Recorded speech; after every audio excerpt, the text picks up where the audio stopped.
अगर आप चाहते हो कि हम कभी दुखी ना रहें, अगर आप चाहते हो कि हम कभी निराश ना रहें, अगर आप चाहते हो कि हम सदैव मुस्कुराते रहें, अगर आप चाहते हो कि हमारे जीवन में प्रसन्नता रहे, अगर आप चाहते हो कि हमारे जीवन में समृद्धता रहे, अगर आप चाहते हो कि हमारे जीवन में वैभव रहे, अगर आप चाहते हो कि हमारे जीवन में कीर्ति हो, अगर आप चाहते हो कि हमारे जीवन में यश हो, अगर आप चाहते हो कि हमारे जीवन में आनंद हो, अगर आप चाहते हो कि हमारे जीवन में सच्चा सुख हो, अगर आप चाहते हो कि हमें मोक्ष निर्वाण की प्राप्ति हो, अगर आप चाहते हो कि हमें ईश्वर का साक्षात्कार हो, तो किसी गुरु के चरणों को पकड़ना सीख जाओ, किसी महापुरुष के चरणों को पकड़ना प्रारंभ करो, किसी संत सिद्ध पुरुष के चरणों को पकड़ना प्रारंभ करो। आपके जीवन की अलाय, आपके जीवन की बाधा, आपके जीवन की ललकता, आपके जीवन की जिज्ञासा, आपके जीवन के प्रश्न, आपके जीवन के परेशानियां वो महापुरुष खींच लेगा। शायद कल रात को हम एक बात बता रहे थे, एक शब्द है, बहुप्रचलित शब्द, जिसका नाम है छत्र और छाया।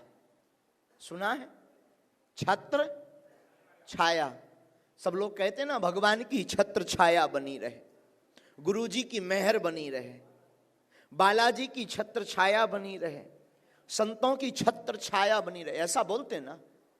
ये शब्द का अर्थ है जानते हैं? छत्र माने होता छाता, अंग्रेजी में जैसे कहते हैं अम्ब्रेला, छाता। छाता क्या करता है? बारिश होती है तो छाता बारिश को अपने ऊपर ओढ़ लेता, बारिश की बूंदों को आपके सिर पर, शरीर पर नहीं आने देता। उसी प्रकार आपके जीवन में किसी गुरु, किसी संत, किसी महापुरुष का छत्र वरद हस्त अगर हो जाए तो संकटों की बारिश आपके जीवन में कुछ नहीं बिगाड़ सकती। कष्ट आपका कुछ भी नहीं बिगाड़ सकते, पीड़ा आपका कुछ भी नहीं बिगाड़ सकती, रोग आपका कुछ भी नहीं बिगाड़ सकते, परेशानी आपका कुछ भी नहीं बिगाड़ सकती। लेकिन ध्यान रखना, एक ही साध हैं सब सध हैं, सब साध हैं सब जाएं। एक बात ध्यान रखना, बार बार अगर आप इष्ट को बदलोगे, बार बार अगर आप गुरु को बदलोगे, बार बार अगर आप परमात्मा को, ईश्वर को बदलोगे, कभी राम की पूजा, कभी श्याम की पूजा, कभी शिव की पूजा, कभी दुर्गा की पूजा, कभी देव की पूजा, तो कभी इंसान के भगवान की पूजा, आप बार बार बदलोगे तो घाटा खाओगे।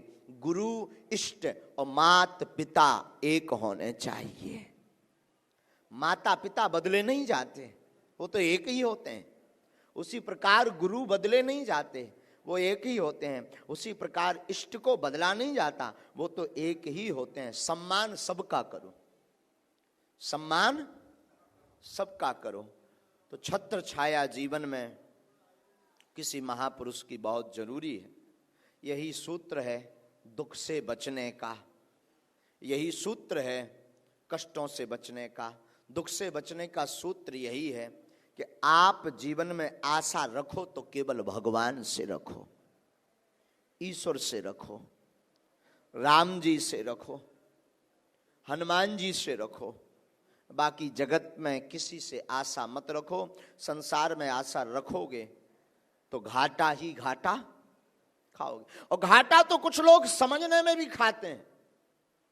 एक बार एक व्यक्ति हमें मिला तो बोला, गुरुजी हम 35 वर्ष से गीता का उपदेश सुन रहे हैं। हमने कहा क्या बात है, बहुत अच्छा। बोले गुरुजी 35 साल से गीता की बात सुन रहे हैं, एक एक बात। हमने कहा वाह बहुत अच्छा। उसने तो हद कर दी, बोले महाराज मैं 35 वर्ष से गीता की उंगलियों के इशारे पर चल रहा हूं। हमने कहा ओ हो, हमें लगा शायद ये श्रीमद् भगवत गीता की बात कर रहा। हमने कहा भाई साहब हद ये बात है कि तुम सुधरे क्यों नहीं हो? जब 35 साल से गीता का उपदेश सुन रहे, 35 साल से गीता पर चल रहे, फिर भी सुधरे क्यों नहीं? तो धीरे से कहता है, दरअसल गुरुजी गीता मेरी घरवाली का नाम है, मेरी पत्नी का नाम है, मेरी वाइफ का नाम है। हमने कहा जय हो, फिर तो अच्छा है। हमने कहा डंडा भी खाओ फिर तो गीता से, और क्या बताएं। तो ऐसे लोगों का उद्धार नहीं होने वाला। हमें लगा शायद ये श्रीमद् भगवत गीता की चर्चा कर रहा, हमें लगा बड़ा विद्वान आदमी है, हमें लगा बड़ा बुद्धिमान आदमी, हमें लगा भक्त भी लग रहा, और उसने तो हद कर दी, उसने तो हद कर दी। हद करके कहता है कि मैं तो पत्नी का नाम गीता रखे हुए। तो केवल नाम रखने से काम नहीं चलना है, नाम में कुछ असर हो। उसी प्रकार जगत के प्रपंचों में देखो, संसार का नाम ही है दुखालय। इस संसार में तुम्हें दुख ही दुख मिलना है। सुख की अगर चाह है, आनंद की अगर चाह है, तो गांठ बांध लो, बालाजी की शरणागति ले लो। आज नहीं तो कल स्वभाववश आपको प्रसन्नता मिलेगी, आज नहीं तो कल स्वभाववश आप